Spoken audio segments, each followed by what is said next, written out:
Hello दोस्तों, स्वागत है आपका अपने YouTube channel the learning circle में। दोस्तों मैं हूं लक्ष्मी नारायण यादव। आइए दोस्तों, आज हम गाला पेपर का जो सोल्यूशन करवा रहे हैं, पेपर नंबर 2 का सेक्शन डी के बारे में बात करेंगे। यहां पर क्वेश्चन नंबर 47 से लेके 54 तक यानी कुल 8 क्वेश्चन होंगे, जिसमें से आपको ओनली 5 क्वेश्चन के सोल्यूशन करना है एग्जाम में, और हर एक क्वेश्चन का मार्क्स 4 मार्क्स का होगा। तो आइए यहाँ पर हम 47 की बात करते हैं। D is a point on the side B C of a triangle A B C such that angle A D C is equal to angle B A C, show that C square is equal to C B into C D. देखो इसमें करना क्या है, यहाँ पर एक triangle दिया है ए बी सी। सबसे पहले मैं एक ट्राइंगल ए बी सी बना लेता हूँ। एक ट्राइंगल यहाँ पे हो गया ए बी सी बन गया। यहाँ पर ए डी सी दिया, इसका मतलब यहाँ से लाइन खींचेंगे तभी हमको दूसरा ट्राइंगल ए डी सी दिखाई देगा। हो गया, बात क्लियर। अब करेंगे क्या, यहाँ दोनों ट्राइंगल लेंगे ए बी सी और ए डी सी, दोनों ट्राइंगल को लेकर दोनों को सिमिलर पहले हम प्रूफ करते हैं, उसके बाद क्या होगा मैं बताता हूँ।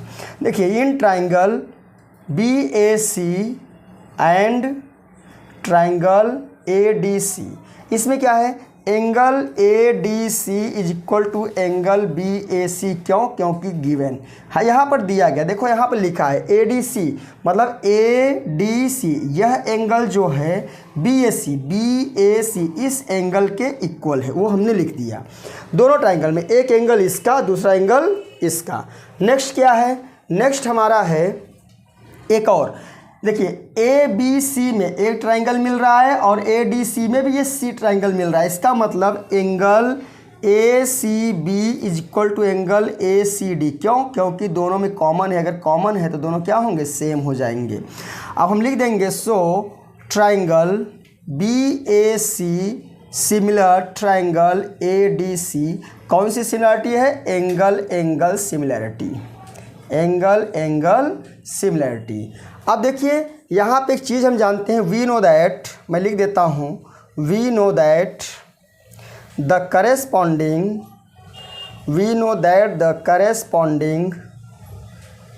Sides of similar triangles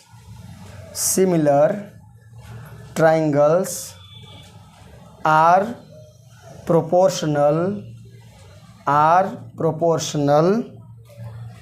proportional. मतलब करेस्पॉन्डिंग साइड का हम जानते हैं, करेस्पॉन्डिंग साइड जो होते हैं वह सिमिलर होते हैं, उनका प्रोपोर्शन क्या होता है, सिमिलर होता है। इसका मतलब हम लिख सकते हैं C A upon C B is equal to C A upon C B is equal to C D upon C A. देखिए क्या होगा, सी ए अपॉन सी बी मतलब क्या, अगर हम इसकी बात करते हैं, ए बी सी की बात करते हैं, तो जो ये ट्राइंगल है इसके अपॉन इस पूरी लाइन को लेते हैं, किसको लेते हैं, सी बी को लेते हैं। तो अगर ए सी ए बोलो चाहे ए सी बोलो, सी ए अपॉन सी बी, तो सी ए अपॉन सी बी ये किसके इक्वल होगा, ये सी डी अपॉन, देखिए ये हमारा सी डी है, सी डी अपॉन जो है सी ए। क्योंकि देखो ट्राइंगल ए डी सी लेते हैं तो भी और ए बी सी लेते हैं, दोनों में डी सी हमारा क्या है, सी डी हमारा क्या है, सी डी तो है, इसमें हमारा ए सी कॉमन है। क्यों? क्योंकि देखिए ए बी सी में यह लाइन और ए डी सी में यह लाइन, दोनों ट्राइंगल में जो लाइन है हमारी सी ए वो क्या है, इक्वल है। इसका मतलब अगर इस सी ए को लेते हैं तो इसके अपॉन में सी बी, फिर अगर हम सी डी को लेते हैं इसके अपॉन में सी ए, आपस में क्या होंगे, इनका रेशियो आपस में इक्वल होगा। तो यहाँ पे क्रॉस मल्टीप्लाई कर दीजिए, सी ए का मल्टीप्लाई सी ए में तो सी ए स्क्वायर, और सी बी का मल्टीप्लाई सी डी में तो C B into C D. यही हमको प्रूफ करना था और ये हमारा प्रूफ हो गया। दोस्तों क्वेश्चन नंबर 48 है, state and prove the converse of Thales, bracket मैंने लिख दिया बीपीटी थ्योरम। ऐसा क्वेश्चन पूछ सकता है कि state and prove the converse of BPT theorem, या state and prove the converse of Thales theorem, या थर्ड टाइप से ऐसा भी क्वेश्चन कह सकता है कि if a line divides any two sides of a triangle in the same ratio then the line is parallel to the third side. आप अगर बुक में देखेंगे तो थ्योरम 6.2 है, और थ्योरम 6.2 में यही लिखा हुआ है, वहाँ पर state and prove the converse of Thales theorem करके लिखा होगा। लिखा है, नहीं लिखा है तो हम आपको समझा रहे हैं। अगर ये दिया है तो इसको समझिए, इस तीनों टाइप से क्वेश्चन पूछ सकता है। तो आइए मैं आपको प्रूफ करके दिखाता हूँ क्या कह रहा है, if a line divides any two sides of a triangle in the same ratio then the line is parallel to the third side. कहने का मतलब एक ट्राइंगल पहले आप बना लीजिए, मैंने यहाँ पे एक ट्राइंगल बनाया ABC और एक लाइन यहाँ से खींच ड्रॉ कर दिया हमने, ये लाइन हमने यहाँ पे क्या कर दिया, थोड़ा सा नीचे यहाँ पे ड्रॉ कर दिया, ये हमारा हो गया DE। हमको प्रूफ करना है कि DE पैरेलल टू BC। देखो DE पैरेलल टू BC, अगर यहाँ पे दिया है if a line divides any two sides of a triangle in the same ratio, मतलब क्या, अगर कोई एक लाइन किसी ट्राइंगल को के जो साइड दिए हैं, अगर इन साइड का जो रेशियो आपस में है, मतलब AD/DB is equal to AE/EC, अगर AD/DB is equal to AE/EC आपने प्रूफ कर दिया तो आप लिख सकते हैं कि DE पैरेलल टू BC। यही प्रूफ करने को दे रहा है कि DE पैरेलल टू BC आप प्रूफ करके दिखाइए। अगर आप थेल्स थ्योरम में जाएंगे तो थेल्स थ्योरम में क्या होता है कि यह लाइन इसके पैरेलल पहले से दी गई होती है, आपको AD/DB is equal to AE/EC करके दिखाना। लेकिन यहाँ पे क्या है, यहाँ पे थेल्स थ्योरम के माध्यम से हम लिख सकते हैं कि AD/DB is equal to AE/EC। क्यों भाई, ये इक्वेशन 1 हुआ, क्यों, ये दिया गया है, हमको पता है, हमको क्या पता है, देखो लिखा है ना कि सेम रेशियो में इसको डिवाइड कर रहा है, कोई एक लाइन इनको सेम रेशियो में डिवाइड कर रहा है, इसका मतलब हम AD/DB is equal to AE/EC लिख सकते हैं। दूसरी बात क्या है, दूसरी बात यह है कि हमको DE/BC पैरेलल प्रूफ करके दिखाना है, इसका मतलब DE पैरेलल टू BC नहीं है। तो हम करेंगे क्या, यहाँ से एक इस तरह से लाइन ड्रॉ कर देंगे जो AC को किसी एक पॉइंट मान लीजिए F पर इसको क्या कर रहा है, कट कर रहा है। तो हम ये लिख सकते हैं कि जो DF है वह BC के पैरेलल है, हम ऐसा लिख सकते हैं कि जो DF है वो किसके पैरेलल है, BC के पैरेलल है। अगर यहाँ पे लिख देंगे, सपोज मैं कुछ चीज़ें लिख के आपको बता रहा हूँ, suppose DE is not parallel to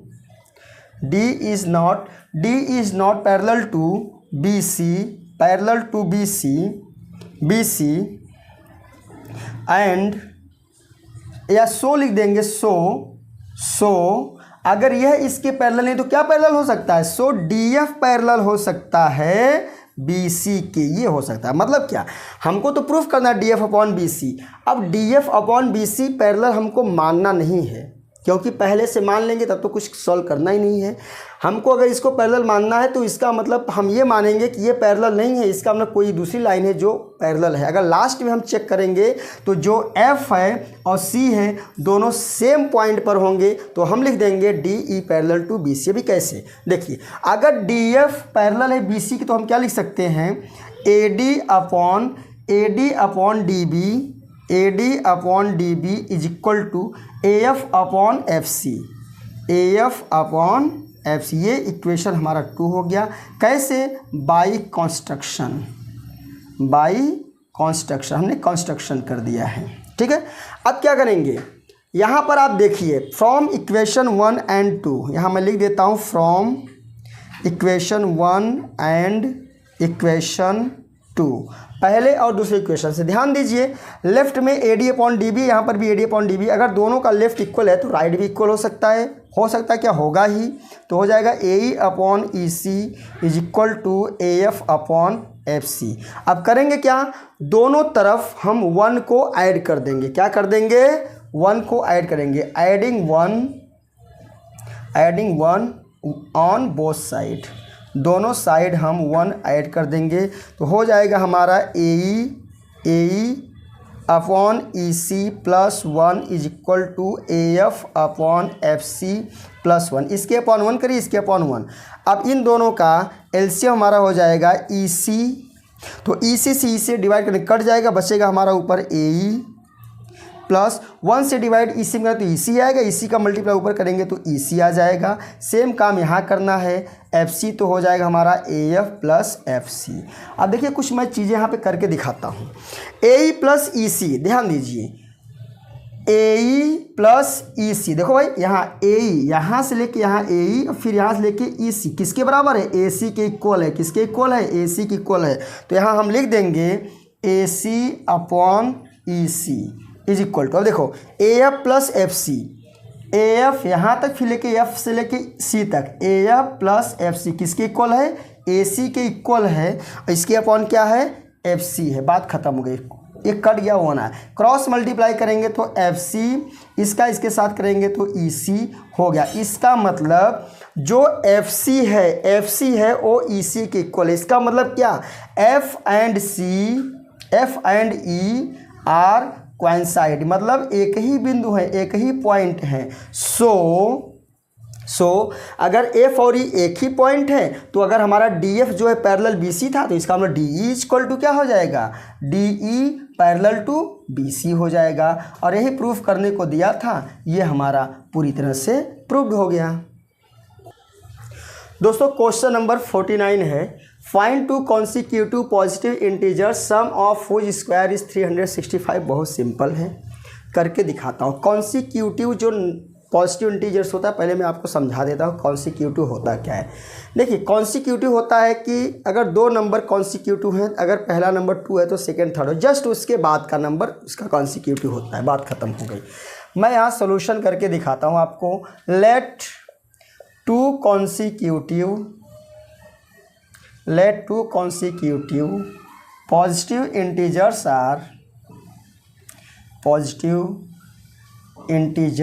are, अगर फर्स्ट को x मानते हैं तो सेकंड एक ज़्यादा होता है तो x प्लस 1 हो जाएगा। बात खत्म हो गया। अब यहाँ से हल कर देते हैं, हम सॉल्व कर देते हैं अकॉर्डिंग टू क्वेश्चन। अब क्वेश्चन क्या कह रहा है, ये कह रहा है कि सम ऑफ व्हिच स्क्वायर, दोनों का स्क्वायर का सम, इसका स्क्वायर प्लस इसका, देखो सम ऑफ व्हिच स्क्वायर, इनका स्क्वायर का सम 365 है, तो x square plus x plus 1 का whole square is equal to 365। बात खत्म। तो x square plus 2x plus 1 is equal to 365। भाई ए प्लस बी का whole square, x plus y का होल स्क्वायर आप समझते हैं। तो एक्स स्क्वायर मिलकर 2x square plus 2x minus 365 plus इधर है तो हो गया 0। देखो 1 यहीं है, 365 राइट से लेफ्ट आया तो माइनस हो गया। तो 2x square plus 2x minus 364 is equal to 0, यहाँ ख़त्म हो गया। सब में 2 कॉमन ले लेते हैं तो हो जाएगा हमारा x square plus x minus 2 1 जा 2, 2 8 जा 16, 2 2 जा 4 इज इक्वल टू 0। तो x square plus x minus 182 is equal to 0। क्यों? क्योंकि 2 राइट साइड जाएगा तो 0 में अगर 2 का डिवाइड करेंगे तो आंसर हमारा 0 आएगा। अब क्या करेंगे, 182 का हम क्या करेंगे, फैक्टर कर लेंगे। देखिए 182 का हम फैक्टर करते हैं। 2 9 जा 18, 2 1 जा 2, 7 यहाँ पे 13 और 13 1 जा 13। हमको लाना है बीच वाले को डिवाइड करना है, 1x लाना है। तो 13 1 जा 13, 7 2 जा 14, 14 में से 13 माइनस किया तो 1 आ गया। तो हो जाएगा x square plus 14x minus 13x minus 182 is equal to 0। 2 का पेयर बना के हम कॉमन लेते हैं। x यहाँ पे कॉमन तो x प्लस 14 यहाँ हुआ, माइनस 13 कॉमन यहाँ हुआ तो x प्लस 14 यहाँ हुआ। अब ब्रैकेट में जो सेम नंबर है उसको एक ब्रैकेट में लिख लेते हैं, बाहर वाले को सेकेंड ब्रैकेट में लिख लेते हैं, इक्वल टू 0 हमारा हो जाता है। आगे हम चलते हैं। अब इन दोनों ब्रैकेट वाले नंबर्स को हम 0 के इक्वल करके आपको दिखाते हैं।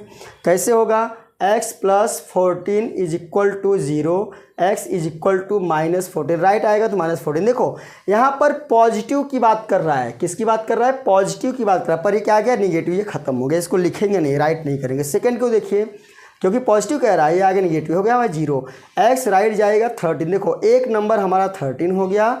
लिख देंगे यहाँ पे फर्स्ट नंबर यानी स्मॉल नंबर क्या होगी 13 एंड सेकंड नंबर इससे ज़्यादा होगा, भाई इससे ज़्यादा होगा ना। पहला अगर 13 है दूसरा कितना हो जाएगा 14 हो जाएगा। ये आपका आंसर हो गया 13 एंड 14। दोस्तों क्वेश्चन नंबर 50 है, Subha Rao started work in 1995 at an annual salary of ₹5,000 and received an increment of ₹200 each year. In which year did his income reach ₹7,000? मतलब क्या, सुभा राव नाम के एक आदमी है जो 1995 में उन्होंने वर्क स्टार्ट किया था, काम करना शुरू किया था। उनका जो एनुअल सैलरी 5,000 था and received an increment of ₹200 each year. हर साल उनका 200 रुपये बढ़ता था। एक साल की उनकी जो सैलरी थी वो 5000 थी और हर साल एक साल बीतने के बाद 200 रुपया 200 रुपीज़ जो है इंक्रीमेंट, जैसे पहले साल 1995 में 5000 था, 1996 में 5200 हो गया, 200 हर साल बढ़ रहा है। तो कौन सा ऐसा ईयर आएगा जिसमें उनकी सैलरी 7000 हो जाएगी? बहुत सिंपल तरीका है, मैं बताता हूँ आपको। सबसे पहले तो आप एक एपी बना लीजिए। देखिए, पहली सैलरी जो उनको मिली थी वो 5000 थी, अगले साल 200 बढ़ गया तो 5200, उसके बाद वाले साल में 5400, उसके बाद वाले साल में 5600 और इस तरह से करते करते लास्ट में जिस ईयर की बात कर रहा है उस ईयर इनकी जो सैलरी है वो 7000 हो गई। तो यहाँ से अगर ए की बात करते हैं तो ए हमारा 5000 हो गया, डी हमारा 200 हो गया क्योंकि 200 ही बढ़ रहा है, और यहाँ एक चीज़ दिया है एल दिया है, यानी लास्ट टर्म 7000 रुपीज़ है, 7000 है लास्ट टर्म। तो हम लास्ट टर्म का फॉर्मूला जानते हैं, L equal to A plus N minus 1 into D, मतलब हमको एन निकालना है, कौन सा ईयर है, एन निकालना है एन। तो एल हमारा 7000 हो गया इज इक्वल टू, यहाँ बचेगा ए की वैल्यू लिखी जाएगी 5000 plus N minus 1 into D की वैल्यू हो गई 200। 5000 को लेफ्ट साइड लाएंगे तो 7000 में से 5 माइनस हो जाएगा तो घट के बचेगा हमारा 2000 is equal to N minus 1 into 200। अब फिर n minus 1 is equal to 2000 के अपन, ये मल्टीप्लाई n माइनस 1 के साथ है तो 2000 के पास जाएगा तो अपॉन में हो जाएगा, 00 कैंसिल आउट फ्रॉम 00, 2 10 जा 20, n minus 1 is equal to 10, n is equal to 10 plus 1, n is equal to 11, यानी कि 11th ईयर में, कौन सी ईयर में पूछ रहा है, 11th ईयर में लिखेंगे इन 11th ईयर, ये आंसर आपका हो गया। दोस्तों वीडियो को आगे बढ़ाते हुए पहुंचते हैं क्वेश्चन नंबर 51 की बात करते हैं। The distribution below gives the weights of 30 students of a class. कोई एक क्लास है जिसके अंदर कुल मिला के 30 स्टूडेंट्स हैं, वहाँ पर जो उनका वेट है वह लगभग किलोग्राम में दिया गया है। मीन्स मैं आपको समझा देता हूँ इसका मतलब क्या है। 40 kg से लेके 45 kg के बीच जो स्टूडेंट है, कुल मिला के 2 स्टूडेंट्स हैं जिनका वेट 40 kg से लेके 45 के बीच में है। 3 ऐसे स्टूडेंट हैं जिनका 45 से 50 तक है, 8 ऐसे स्टूडेंट्स का 50 से 55, 6 का 55 से 60 और इसी तरह से यहाँ पर दिया गया है। Find the median weight of the students का जो मीडियन वेट पूछ रहा है, कैसा वेट पूछ रहा है, मीडियन वेट पूछ रहा है। तो सीधी सी बात मैं आपको बताता हूँ, टोटल स्टूडेंट्स कितने हैं, टोटल स्टूडेंट्स मैं यहाँ लिख देता हूँ, total students is equal to 30, यहाँ लिखा होगा, देखो 30 स्टूडेंट्स लिखा है। तो आप अगर यहाँ पे हम जानते हैं कि जो फॉर्मूला होता है मीडियन का, वो मीडियन का फॉर्मूला होता है median is equal to L plus n/2 minus C F upon F into H, ये होता है मीडियन का फॉर्मूला।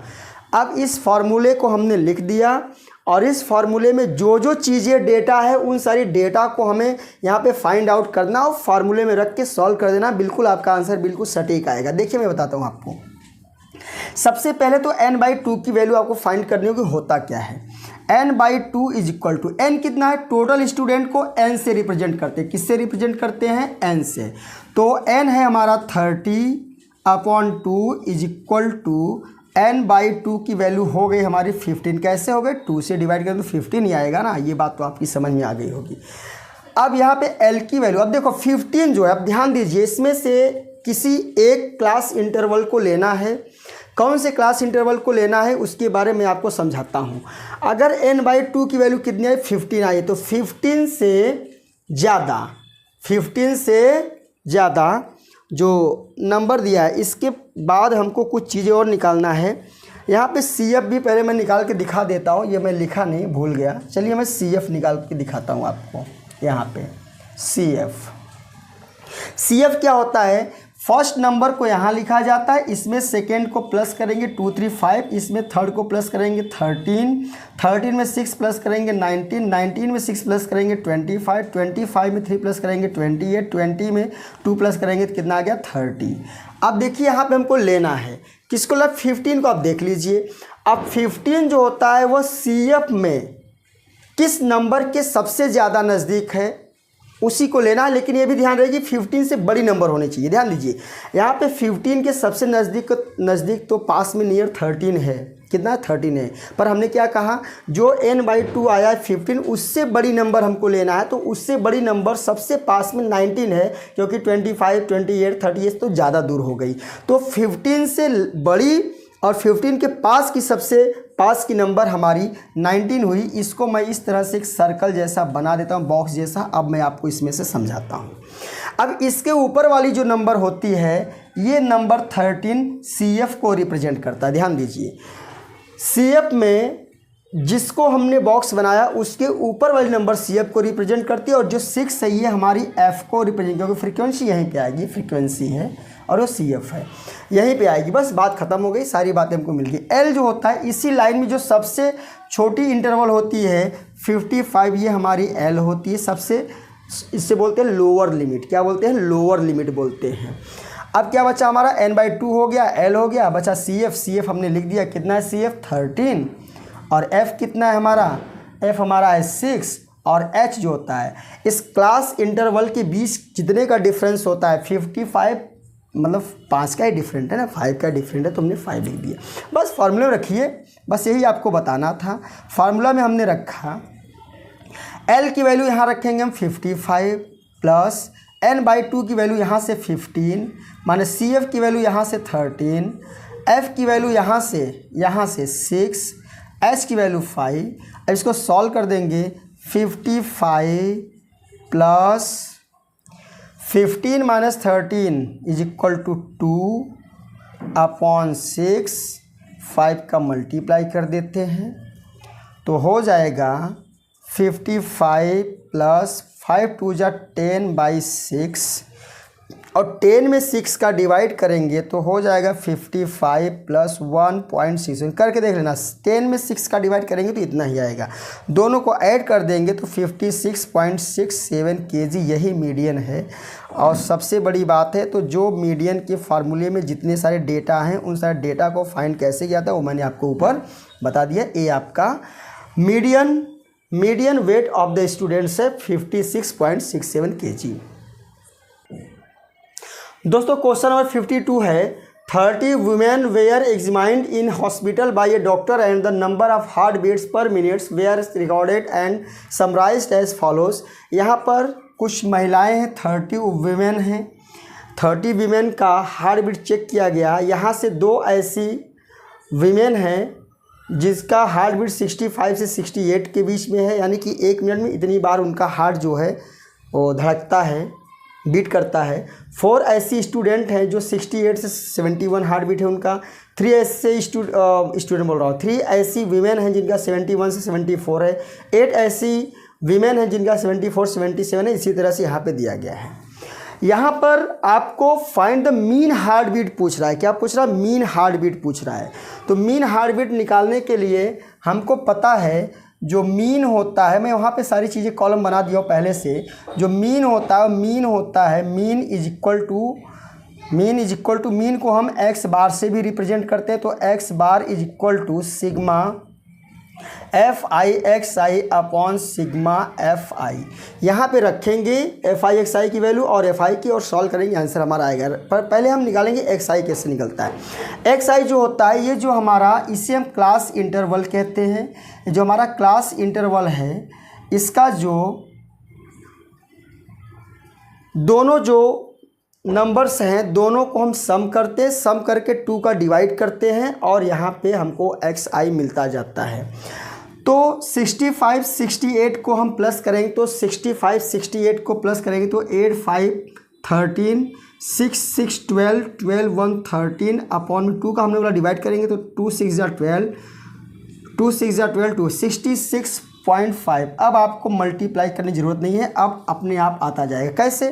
देखो इसमें कितने कितने का डिफरेंस है, 3 का डिफरेंस। देखो 65 68 में 3 का डिफरेंस, 68 71 में 3 का डिफरेंस, सब में 3 का डिफरेंस, तो 3 को प्लस करते जाओ।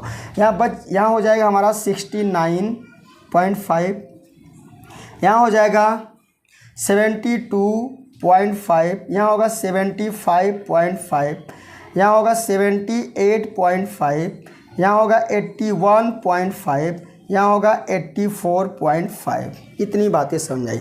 ये सिग्मा एफ आई क्यों, जितना एफ आई सबको प्लस करेंगे, यहाँ 30 भी मैंने दिया है तो 30 आएगा ही, प्लस करेंगे तो भी 30 आएगा। जोड़ लेते एक बार हम, 4 2 6 6 3 9 9 8 17 17 7 24 24 4 28 2 30 हो गया। अब एफ आई एक्स आई निकालते हैं। यहाँ पे एफ आई एक्स आई कैसे निकलेगा? ये जो एफ आई है और ये हमारा एक्स आई मिला है, दोनों का आपस में मल्टीप्लाई करते हैं। मल्टीप्लाई 2 का मल्टीप्लाई इसमें करेंगे, यहाँ लिखेंगे, 4 का मल्टीप्लाई इसमें करेंगे, यहाँ लिखेंगे, 3 का मल्टीप्लाई इसमें करेंगे, यहाँ लिखेंगे, 8 का मल्टीप्लाई इसमें करेंगे, यहाँ लिखेंगे। सबका मल्टीप्लाई करके हम लिख देते हैं। पहले वाले में आएगा 133 करके देखिए, 2 5 जा 10, 0 पॉइंट की उधर है तो ख़त्म, 2 6 जा 12 113, 2 6 जा 12 113 हो गया 133। अब हम करेंगे सेकेंड वाला, 4 का करेंगे तो आएगा 278। थर्ड वाला इसका करेंगे तो 3 5 जा 15, 3 2 जा 6 1 7, 3 7 जा 21, मतलब 217.5। इसका आएगा 604, इसका आएगा 549.5। हमने यहाँ पे मल्टीप्लाई करके लिखा है, तो आप भी कर लेंगे तो आपको उतना ही मिलेगा। और सबको ऐड करेंगे, जब हम सबको इन सारे को ऐड करेंगे तो हमको मिलेगा 2277। देख लीजिए, मल्टीप्लाई करके चेक कर लीजिए, आपका इतना ही आएगा। और ऐड करेंगे तो भी आपको 2277 मिलेगा। अब यहाँ से मीन निकालना है तो सिग्मा एफ आई एक्स आई हमारा है 2277 और सिग्मा एफ आई हमको मिला है 30 का डिवाइड कर देते हैं तो हमारा बचता है 75.9। यही हार्ट बीट है, ये आपका आंसर हो गया, ये मीन हार्ट बीट है। दोस्तों क्वेश्चन नंबर 53 है, a box contains 90 discs which are number from 1 to 90। कोई एक बॉक्स है, उसमें डिस्क हैं, कुल 90 डिस्क हैं और 90 डिस्क पे नंबर लिखे गए हैं 1 से लेके 90। यानी कि अगर पहला डिस्क है तो 1 लिखा है, दूसरे डिस्क पे 2 लिखा है, तीसरे पे 3, चौथे पे 4, पाँचवें 5। इस तरह से करते करते 90 नंबर का जो डिस्क है उस पर 90 नंबर लिखा गया है। तो टोटल आउटकम जो हमारा है वो 90। इतना लंबा जाना नहीं हमको।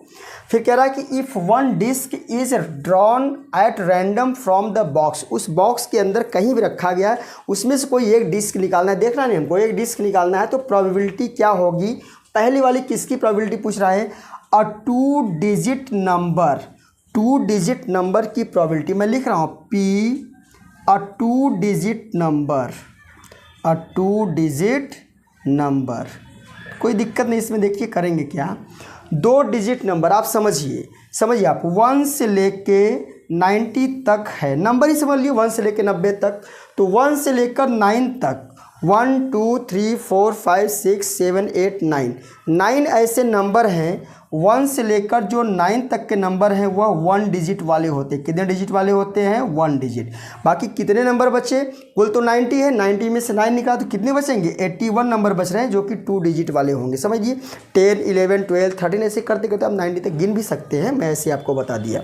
तो हो जाएगा हमारा 81। और टोटल कितने डिजिट हैं? टोटल 90 डिजिट हैं, उसको मैं नीचे लिख देता हूँ। टोटल आउटकम नीचे लिखा जाता है, आपको पता ही होगा। तो हो गया 0 90। तो 9 9 जा 81, 9 10 जा 90। तो हो गया हमारा फर्स्ट का आंसर 9/10। समझिए आप इसको। सेकंड वाला कह रहा है, फर्स्ट वाला हमारा 9/10 आ गया। सेकंड वाला क्या कह रहा है भाई? अब परफेक्ट स्क्वायर नंबर, बहुत सिंपल है। परफेक्ट स्क्वायर नंबर 1 से लेकर 90 तक में, 1 से लेकर 90 तक में कुल परफेक्ट स्क्वायर के नंबर मैं आपको बता देता हूँ। ऐसे ही कर देता हूँ, P a perfect square number. देखिए कैसे होगा इसकी प्रोबेबिलिटी, बहुत ही आसान है। नीचे तो 90 होगा, हमने आपको बता दिया। टोटल आउटकम नीचे आता है। ऊपर देखिए क्या होगा, परफेक्ट स्क्वायर 1 का स्क्वायर 1, 2 का स्क्वायर 4, 3 का स्क्वायर 9, 4 का स्क्वायर 16, 5 का स्क्वायर 25, 6 का 36, 7 का 49, 8 का 64, हाँ, और 9 9 जा 81। अब इसके बाद तो किसी का स्क्वायर उसमें आए, इतने नंबर स्क्वायर वाले नंबर हैं, परफेक्ट स्क्वायर नंबर 1 से 90 के बीच में ये सब आएंगे और ये सारे नंबर परफेक्ट स्क्वायर है। इसको काउंट कर लीजिए, बहुत सिंपल ऐसे कर लेंगे आप जनरली। 1 2 3 4 5 6 7 8 9, कितना हो गया 9/90। तो 9 1 जा 9, 9 10 जा 90 हो गया हमारा 1/10। इसको हम इरेज कर लेते हैं इस साइड का जो मैंने यहाँ पे आपको समझाया है। ये आपका आंसर हो गया सेकंड वाला, ये हमारा क्या हो गया आंसर हो गया। नंबर 3 क्या कह रहा है? नंबर 3 कह रहा है अ नंबर डिविजिबल बाई 5। यहाँ लिखेंगे a number divisible by 5, divisible by 5। बहुत सिंपल है, करेंगे क्या हम, देखिए मैं आपको बताता हूँ। नीचे तो 90 होगा, वो आपको पता ही है। 90 में हम करेंगे क्या, 90 में हम 5 से डिविजिबल है ना, 5 से डिवाइड कर देते हैं। 5 1 जा 5 आएगा 4, 5 8 जा 40, बचा कितना 18, 18 आ गया ऊपर बराबर। तो 9 2 जा 18, 9 10 जा 90, 2 1 जा 2, 2 5 जा 10 आ गया हमारे हिस्सा। तो मैं इतना लंबा कट करने की कोई ज़रूरत नहीं है। अगर 18/19 आया तो 18/90 आया है तो 18 1 जा 18, 18 5 जा 90, हो गया 1/5। ये हमारा आंसर हो गया किसका, थर्ड वाले का। अब नंबर 4 हमारा बचा है। नंबर 4 क्या पूछ रहा है, अ परफेक्ट क्यूब नंबर पूछ रहा है। किसका पूछ रहा है, क्यों भाई तो स्क्वायर था पीछे वाला। A perfect cube number, a perfect cube number क्या होगा भाई परफेक्ट क्यूब नंबर? देखिए नीचे 90 होगा, आपको पहले से पता। क्यूब देखिए किसका किसका हो सकता है, इसमें जो 1 से 90 के नंबर हैं उसमें किसका किसका क्यूब हो सकता है। देखिए 1 का क्यूब तो 1 होगा, 2 का क्यूब 8 होगा, 3 का क्यूब 27 होगा, 4 का क्यूब 64 होगा और 5 का क्यूब 125 जो कि 90 से बाहर चला जाता है। कितने बचे, ओनली 4 बचे, 4/90 है। 2 2 जा 4, 2 45 जा 90 हो गया 2/45। ये हो गया हमारा 2/45। ये हमारा क्या हो गया आंसर हो गया। इसी तरह से क्वेश्चन नंबर 53 हमने आपको बहुत ही आसानी से समझा दिया। चलिए दोस्तों सेक्शन सी पेपर 2 का ये लास्ट क्वेश्चन है। N unbiased coins toss thrice, कोई एक कॉइन है जिसे तीन बार टॉस किया जाता है। Find the probability of the following events. यहाँ पे 4 क्वेश्चन पूछे गए 54 में। इसके जो है प्रोबेबिलिटी पूछ रहा है एग्जैक्टली 2 हेड्स आर रिसीव्ड, क्योंकि आप जानते हैं कॉइन में हेड और टेल होता है। At least 2 heads are received, at most 2 heads are received, more heads than tails. देखो करेंगे क्या, सबसे पहले तो हम उसको 3 बार उछालेंगे, 3 बार उसको टॉस करेंगे, तीनों बार में क्या आ सकता है। अनबायस्ड कॉइन्स टॉस थ्राइस 3 बार किया गया। तो अगर पहली बार हमने किसी भी कॉइन को उछाला तो हो सकता है 3 बार हमने उछाला तो हो सकता है तीनों बार में हेड आ सकता है। सपोज दैट मान लीजिए तीनों बार में क्या आ सकता है, हेड आ सकता है, या तीनों बार कंटिन्यू टेल आ सकता है, ये हमको पता नहीं है क्या आ सकता है। या पहले 2 टाइम्स हेड और 1 टाइम्स टेल आ सकता है, या 1 टाइम्स हेड 2 टाइम्स टेल आ सकता है, या फिर पहला हेड दूसरा टेल तीसरा हेड आ सकता है, या पहला टेल दूसरा हेड तीसरा टेल आ सकता है, या कंटिन्यू 2 टाइम्स हेड टेल और 1 टाइम हेड आ सकता है, या फिर पहली टाइम्स टेल और 2 टाइम्स एच आ सकता है। कुल मिला के 1 2 3 4 5 6 7 8। अगर और कुछ हो तो बताना मुझे आप, लेकिन मेरे ख्याल से बस कितना 1 2 3 4 5 6 7 8 कुल टोटल जो आउटकम्स है वो 8 है। नंबर 1 क्वेश्चन में सॉल्व करके दिखाता हूँ। एग्जैक्टली 2 हेड्स किसमें देखो इसमें तो 3 है, इसको नहीं लेंगे। यहाँ पर 2 हेड्स हैं 1 2 एंड 3 हेड्स हैं। तो यहाँ पे आ जाएगा हमारा 3 ऊपर, ऐसा लिखेंगे probability exactly 2 heads are received, ऐसा 2 हेड्स लिखो, इतना भी चलेगा। इज इक्वल टू कितनी टाइम्स आएगा 3 टाइम्स, टोटल कितना है 8 हो गया 3/8। नंबर 2 क्या कह रहा है, at least 2 heads are received, कम से कम 2 हेड आने चाहिए, ज़्यादा से चाहे जितना। तो यहाँ पे 2 हेड, 1 ज़्यादा भी आ सकता है, 2 3 4, क्या हो गया P, लिखेंगे at least 2 heads is equal to 4/8 is equal to 4 1 जा 4, 4 2 जा 8। ये आंसर हो गया सेकेंड का। नंबर 3 क्या कह रहा है, P eight most 2 heads, eight most 2 heads. देखिए 2 हेड्स कहाँ कहाँ हैं, एट मोस्ट 2 हेड्स। तो एट मोस्ट 2 हेड्स के लिए हम करेंगे क्या, केवल एक टेल को छोड़कर कम से कम 2 हेड, या एट मोस्ट 2 हेड, 2 या 2 से ज़्यादा या 2 से कम भी चलेगा। तो 1 2 3 4 5 6 7, केवल उसको छोड़ दिया तो हो गया हमारा 7/8। ये हमारा आंसर हो गया थर्ड का।